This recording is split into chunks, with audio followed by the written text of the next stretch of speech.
الحمد لله رب العالمين وأشهد أن لا إله إلا الله وحده لا شريك له وأشهد أن محمدا عبده ورسوله صلى الله عليه وعلى آله وصحبه وسلم تسليما كثيرا أما بعد. اللہ تعالیٰ سے معافی طلب کرنا، توبہ اور استغفار کرنا ایک نہایت اہم اور قیمتی عمل ہے، اور اس کے مسائل کا ہم سلسلہ وار بیان کر رہے ہیں. گزشتہ درس سے یہ بتلانا شروع کیا ہے کہ وہ مقامات کیا ہیں جن مقامات پر ہمیں توبہ اور استغفار کرنا چاہیے. پہلے مقام کا بیان گزشتہ درس میں ہوا کہ گناہ ہو جانے کے بعد استغفار کرنا، توبہ کرنا فرض ہے. آج ہم دوسرے مقام کا ذکر کریں گے اور وہ اس کے بالکل برخلاف ہے. نیک عمل کرنے کے بعد استغفار. پہلا مقام تھا گناہوں کے بعد استغفار، دوسرا مقام ہے اطاعت اور نیکی کرنے کے بعد استغفار. اللہ اکبر. اس میں کیا حکمت ہے؟ آئیے امام ابن قیم رحمہ اللہ کا یہ خوبصورت کلام دیکھتے ہیں جو انہوں نے بیان کیا ہے. کہتے ہیں امام ابن قیم رحمہ اللہ: وَأَرْبَابُ الْعَزَائِمِ وَالْبَصَائِرِ أَشَدُّ مَا يَكُونُونَ اسْتِغْفَارًا عَقِيبَ الطَّاعَاتِ لِشُهُودِهِمْ تَقْصِيرَهُمْ فِيهَا وَتَرْكِ الْقِيَامِ لِلَّهِ بِهَا كَمَا يَلِيقُ بِجَلَالِهِ وَكِبْرِيَائِهِ وَأَنَّهُ لَوْلَا الْأَمْرُ لَمَا أَقْدَمَ أَحَدُهُمْ عَلَى مِثْلِ هذه العبودية وَلَا رَضِيَهَا لِنَفْسِهِ. امام ابن قیم رحمہ اللہ فرماتے ہیں کہ جو ارباب عزائم ہیں، جو بصیرت والے افراد ہیں، وہ ہر نیکی کرنے کے بعد اللہ سے معافی مانگتے ہیں، استغفار کرتے ہیں، استغفر اللہ کہتے ہیں نیکیاں کرنے کے بعد. آپ آسان سی مثال لے لیجئے. جب ہم صلاح پڑھ کے، نماز پڑھ کے سلام پھیرتے ہیں تو نماز نیکی ہے، اللہ کو بہت پسند ہے. توحید کے بعد پہلا فرض ہے. تو نماز پڑھنے کے بعد کیا کہتے ہیں؟ استغفر اللہ، استغفر اللہ، استغفر اللہ. اے اللہ ہم تجھ سے معافی طلب کرتے ہیں، اللہ ہم تجھ سے معافی طلب کرتے ہیں، اللہ ہم تجھ سے بخشش چاہتے ہیں. تو نیکی کے بعد استغفار، نیکی کے بعد استغفار. تو ارباب عزائم اور ارباب بصیرت نیکیوں کے بعد استغفار کرتے ہیں، کیونکہ انہیں معلوم ہوتا ہے کہ اس نیکی میں کیا کیا کمی رہ گئی ہے، اس میں کیا کیا کوتاہی رہ گئی ہے، اور اللہ کے عظمت و جلال اور اس کی کبریائی کے شایان شان کچھ نہیں ہو پایا ہے.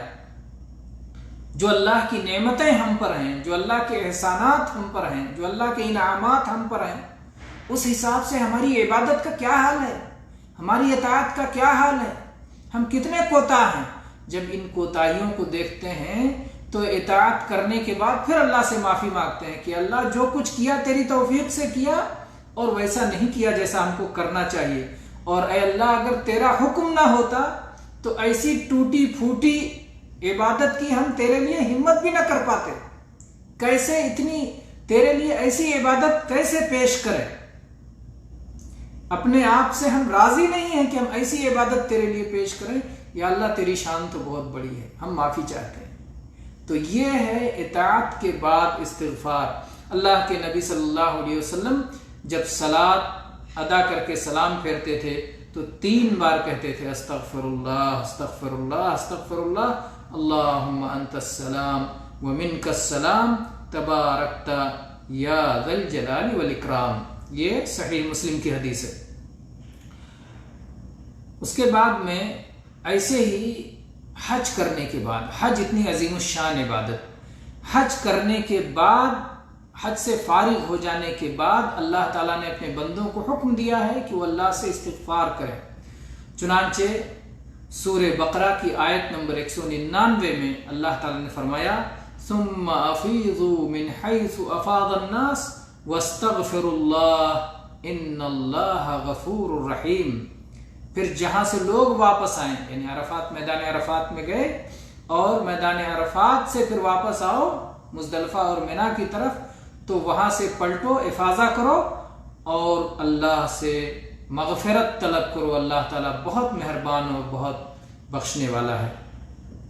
اور ایسے ہی اللہ کے نبی صلی اللہ علیہ وسلم کی جو مجلسیں ہوتی تھیں، ظاہر بات ہے اللہ کے نبی صلی اللہ علیہ وسلم کی مجلسیں اللہ کے ذکر سے، نبی صلی اللہ علیہ وسلم پر صلوات بھیجنے سے، تلاوت قرآن سے، اور لوگوں کو بھلائیوں کا حکم دینے سے، برائیوں کو روکنے سے عبارت ہوتی تھی، ان سے پر ہوتی تھیں آپ کی مجلسیں۔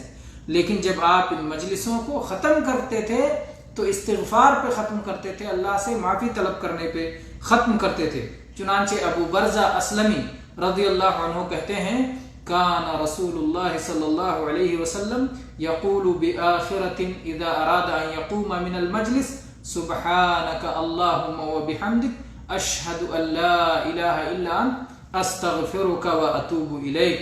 یہ سنن ابی داؤد کی حدیث ہے کہ اللہ کے نبی صلی اللہ علیہ وسلم جب مجلس کے اختتام پہ ہوتے تھے اور مجلس کو ختم کرتے تھے تو یہ دعا پڑھتے تھے، سبحانک اللہم وبحمدک، اے اللہ میں تیری تسبیح بیان کرتا ہوں، اے اللہ میں تیری تعریف بیان کرتا ہوں، اشہد ان لا الہ الا انت، میں گواہی دیتا ہوں کہ تیرے سوا کوئی لائق عبادت نہیں ہے، استغفرک واتوب الیک، تجھ سے استغفار کرتا ہوں، تجھ سے توبہ کرتا ہوں، تجھ سے معافی چاہتا ہوں، تیری طرف واپس پلٹتا ہوں۔ تو اسے دعائے کفارے مجلس بھی کہا جاتا ہے، کفارے مجلس کی دعا۔ اس کی فضیلت یہ آئی ہے کہ کوئی آدمی مجلس کے اختتام پر اگر یہ دعا پڑھ لے تو اس مجلس میں اگر کسی قسم کی کوئی غلطی ہوئی ہوگی تو اس کی معافی ہو جائے گی۔ تو نبی صلی اللہ علیہ وسلم اپنی مجلسوں کے اختتام پر یہ دعا پڑھا کرتے تھے، سبحانک اللہم وبحمدک اشہد ان لا الہ الا انت استغفرک واتوب الیک۔ اور ایسے ہی اللہ کے نبی کریم صلی اللہ علیہ وسلم دعا پڑھ کے قضاء حاجت کے لیے جاتے تھے، اور جب وہاں سے نکلتے تھے تو بھی کہتے تھے غفرانک، اے اللہ ہم تیری بخشش چاہتے ہیں، تجھ سے معافی چاہتے ہیں۔ یہ سنن اربع اور امام احمد کی روایت ہے۔ اسی طرح سے جب آپ غور کریں کہ جو روزانہ کے اذکار ہیں، جو روزانہ کی دعائیں ہیں، اس میں کتنا زیادہ استغفار کا ذکر ہے اور استغفار کتنی بار آتا ہے۔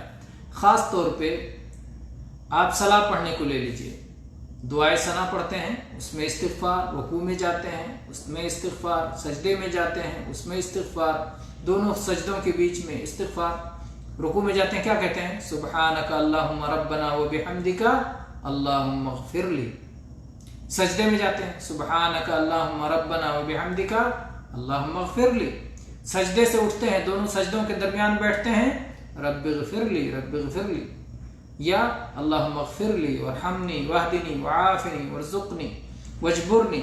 تو اسی طرح سے صلاح میں تکبیر تحریمہ سے لے کر آخر تک استغفار ہی استغفار ہے، یہاں تک کہ آدمی صلاح سے فارغ ہو جاتا ہے اور صلاح ختم کرنے کے بعد بھی استغفر اللہ استغفر اللہ استغفر اللہ کہتا ہے۔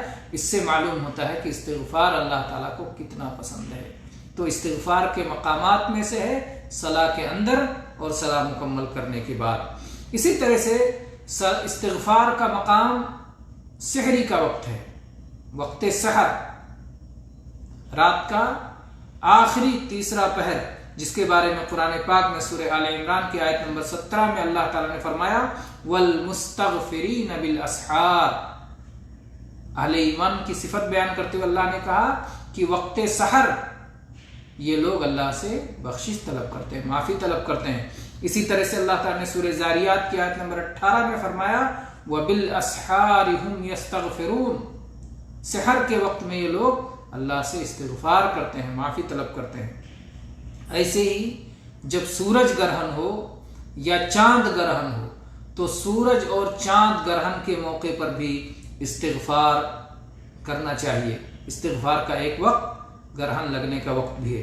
چنانچہ اللہ کے نبی کریم صلی اللہ علیہ وسلم کی وہ حدیث جو کسوف اور خسوف سے متعلق آئی ہے، اس میں آپ نے فرمایا اذا رأيتم شيئا من ذلك، یعنی الخسوف والکسوف، جب تم سورج یا چاند گرہن دیکھو فافزعوا الى ذکر اللہ ودعائہ واستغفارہ، تو ایسی صورت میں اللہ کے ذکر کی طرف بھاگو اللہ سے دعا کرنے کی طرف بھاگو اور اللہ سے استغفار کرو، مغفرت طلب کرو۔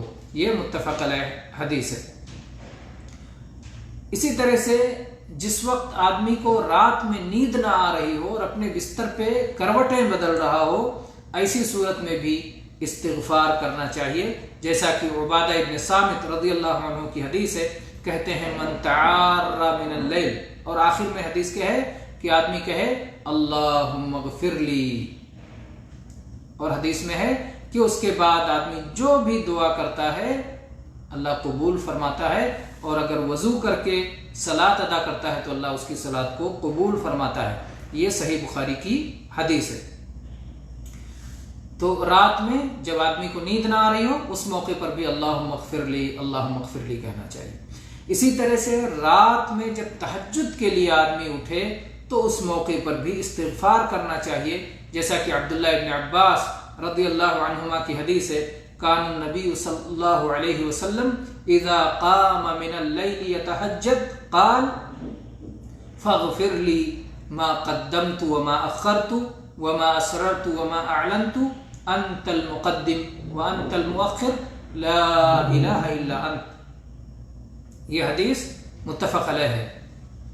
تو آپ دیکھیں کہ اللہ کے نبی صلی اللہ علیہ وسلم نے تہجد کے لیے اٹھتے وقت کیا دعا فرمائی؟